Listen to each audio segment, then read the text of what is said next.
अध्याय 25।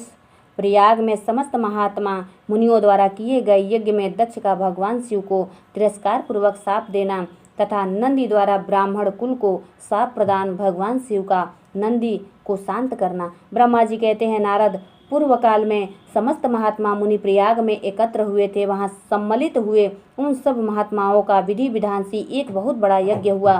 उस यज्ञ में सनकादिक शिवगण, देवर्धि, प्रजापति, देवता तथा ब्रह्मा का साक्षात्कार करने वाले ज्ञानी भी पधारे थे। मैं भी मूर्तिमान महातेजस्वी निगमों और अंगों में से युक्त हो सपरिवार वहां गया था। अनेक प्रकार के उत्सवों के साथ वहां उनका विचित्र समाज जुटा था। नाना शास्त्रों में संबंध में ज्ञान चर्चा एवं वाद विवाद हो रहे थे। वे मुने उसी अवसर पर सती तथा पार्षदों के साथ त्रिलोक कहितकारी सृष्टिकर्ता एवं सबके स्वामी भगवान रुद्र भी वहां आ पहुँचे। भगवान शिव को आया देख संपूर्ण देवताओं, सिद्धों तथा मुनियों ने और मैंने भी भक्ति भाव से उन्हें प्रणाम किया और उनकी स्तुति की। फिर उस शिव की आज्ञा पाकर सब लोग प्रसन्नता पूर्वक यथास्थान बैठ गए। भगवान का दर्शन पाकर सब लोग संतुष्ट थे और अपने सौभाग्य की सराहना करते हुए इसी बीच में प्रजापतियों भी पति प्रभु दक्ष, जो बड़े तेजस्वी, अकस्मात घूमते हुए प्रसन्नता पूर्वक वहां आए। वे मुझे प्रणाम करके मेरी आज्ञा लिए वहां बैठे। दक्ष उन दिनों समस्त ब्रह्मांड के अधिपति बनाए गए थे, अतएव सबके द्वारा सम्मानीय थे, परंतु अपने इस गौरवपूर्ण पद को लेकर उनके मन में बड़ा अहंकार था, क्योंकि वे तत्व ज्ञान से शून्य थे। उस समय समस्त देवर्षियों ने नतमस्तक हो स्तुति और प्रणाम के द्वारा दोनों हाथ जोड़कर उत्तम तेजस्वी दक्ष का आदर सत्कार किया।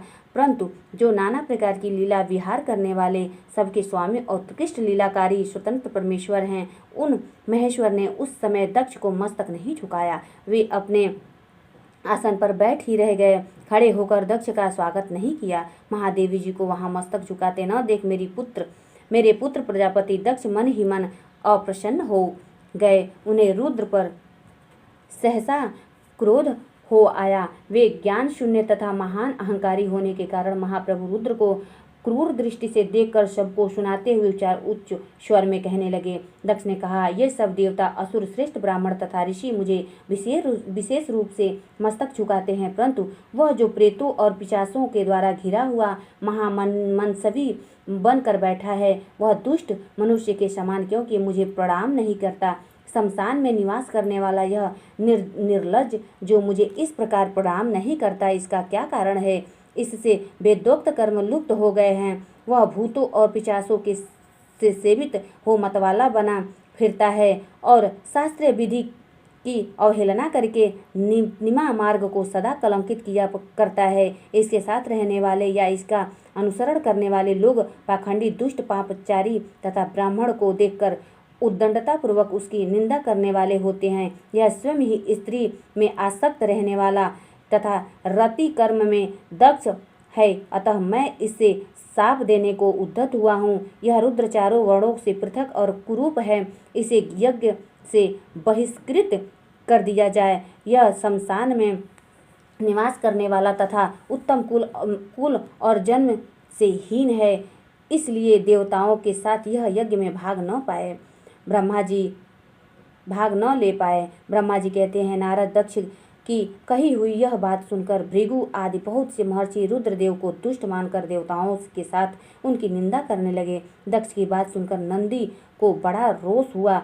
उनके नेत्र चंचल हो उठे और वे दक्ष को शाप देने के विचार से तुरंत इस प्रकार बोले। नंदीश्वर कहा, अरे रे महामूढ़, दुष्ट बुद्धि सठ दक्ष, तूने मेरे स्वामी महेश्वर को यज्ञ से बहिष्कृत क्यों कर दिया, जिनके स्मरण मात्र से यह यज्ञ सफल और तीर्थ पवित्र हो जाते हैं। उन्हीं महादेव जी को तूने शाप कैसे दे दिया? दुर्बुद्धि दक्ष, तूने ब्राह्मण जाति का चपलता से प्रेरित हो इन रुद्र को व्यर्थ ही शाप दे डाला। महाप्रभु रुद्र सर्वथा निर्दोष हैं, यह तथापि तूने व्यर्थ ही उनका उपहास किया। ब्रह्माधाम जिन्होंने इस जगत की सृष्टि की, जो इसका पालन करते हैं, अंत में जिनके द्वारा इसका संहार होगा उन्हीं इन महेश्वर रूप को तूने शाप कैसे दिया। नंदी के इस प्रकार फटकारने पर प्रजापति दक्ष रोष से आग बबूला हो गए और उन्हें शाप देते हुए बोले, अरे रुद्रगणों, तुम सब लोग वेद से बहिष्कृत हो जाओ, वैदिक मार्ग से भ्रष्ट और महर्षियों द्वारा परित्यक्त हो पाखंड बाद में लग जाओ और शिष्टाचार से दूर रहो। सिर पर जटा और शरीर में भस्म एवं हड्डियों के आभूषण धारण करके मदपान में आसक्त रहो। जब दक्ष ने शिव के पार्षदों को इस प्रकार शाप दिया, तब उस शाप को सुनकर शिव के प्रिय भक्त नंदी अत्यंत रोष के वशीभूत हो गए।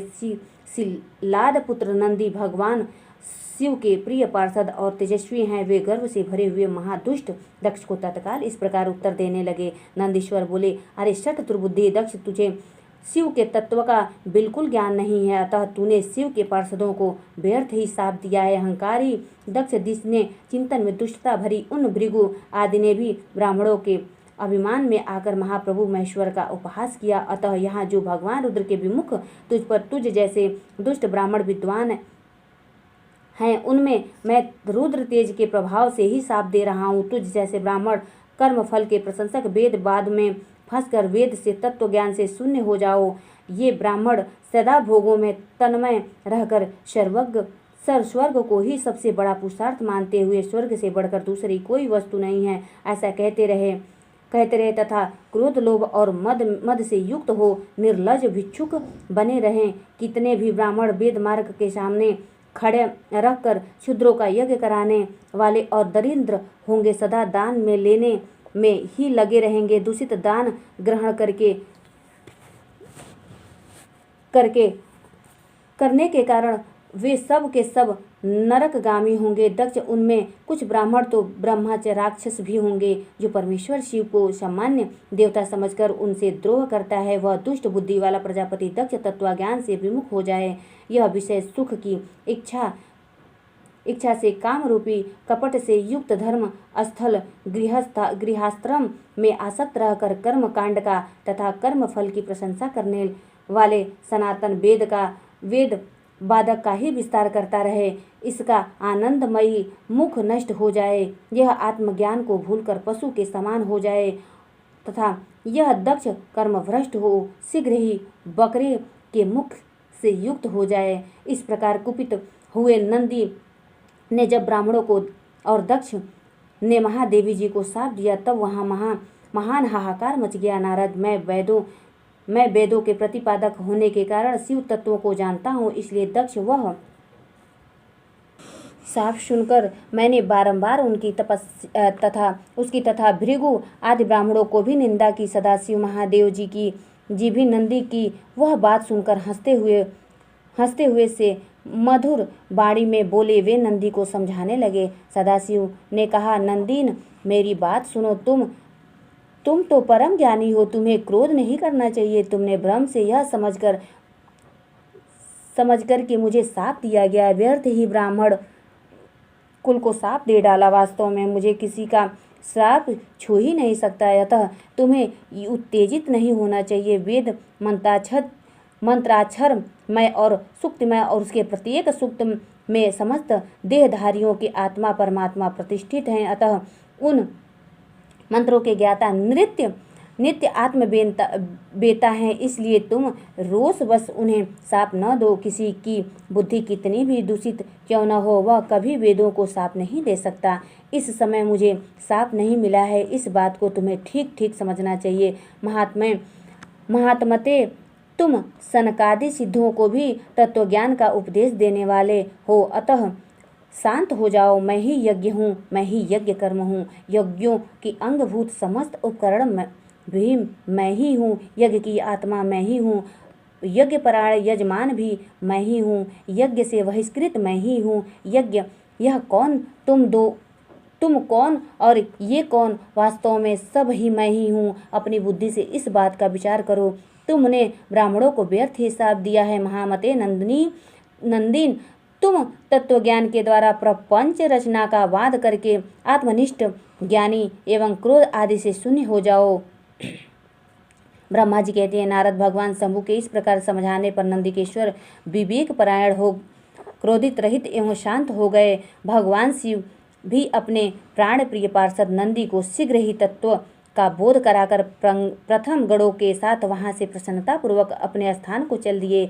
इधर रोष वेश में युक्त दक्ष की ब्राह्मणों से घिरे हुए अपने स्थान को लौट गए, परंतु उनका चित्त शिवद्रोह में ही तत्पर था। उस समय रुद्र को शाप दिए जाने की घटना का स्मरण करके दक्ष सदा महान रोष से भरे रहते थे। उनकी बुद्धि पर मूढ़ता छा गई थी। वे शिव के प्रति श्रद्धा को त्याग कर शिव पूजन को निंदा करने लगे। तात नारद, इस प्रकार परमात्मा शंभु साथ दुर्व्यवहार करने दक्ष ने अपनी जिस दुष्ट बुद्धि का परिचय दिया था वह मैंने ही तुम्हें बता दिया। अब तुम उनकी पराकाष्ठ को पहुंची हुई दुर्बुद्धि का वृतांत सुनो, मैं बता रहा हूँ।